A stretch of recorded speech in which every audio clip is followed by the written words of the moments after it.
Cute-cute naman, baby. O, plancha ka na, plancha na. Gawa ka na dyan, plancha ka na. Trabaho ka na dyan. Tadyak mura. Yan daw ang inabot ni Montulfo sa kamay ng mag-asawa plancha ka na. Mark at Claudine na nagsabing naging mapanghimasok daw kasi ang kanilang. Oo. Pero ano nga ba ang obligasyon ng isang mga Sige na, plancha ka na. Dami pa yung paplansyahin. sabing privacy ng mga public figure. Aba, nanonood pa. Hindi mo kilala?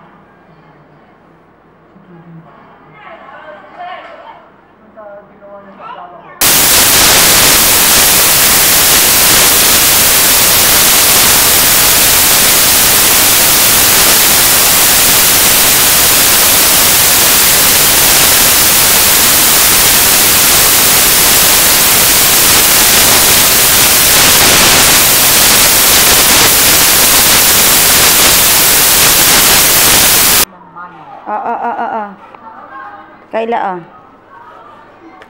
Kayla, Wag mong guluhin yung pinalansya. Ito. Lansya, bilis,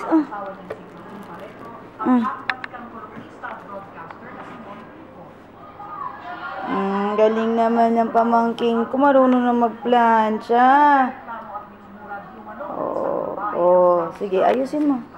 Ayos mo, Latag mo, tapos, dapat kung tumakbo na ako na parang duwan.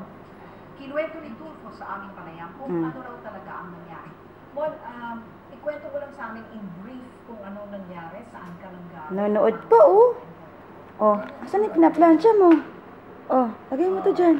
Lansya mo na, Lansya na. 10:05. Kaya nung dumating ako mga alas 12, sabi ko, mabuti na. Lansya na yan. Mabuti ka sa iyo, Cebu City. Mabuti ka sa inyo. Dahil mayroong isang pasahero na marunong na Anong ginagawa mo? Alam ko na Filipino siya don't assume their rights. Ito, sabi ko, here's a woman, is a matron who knows how to assume their rights. Hindi mo nakilala. Lansya na. Lansya na. Lansya na ikaw, ito naman isa. Ito naman isa, Lansya mo na to. Tapos na to.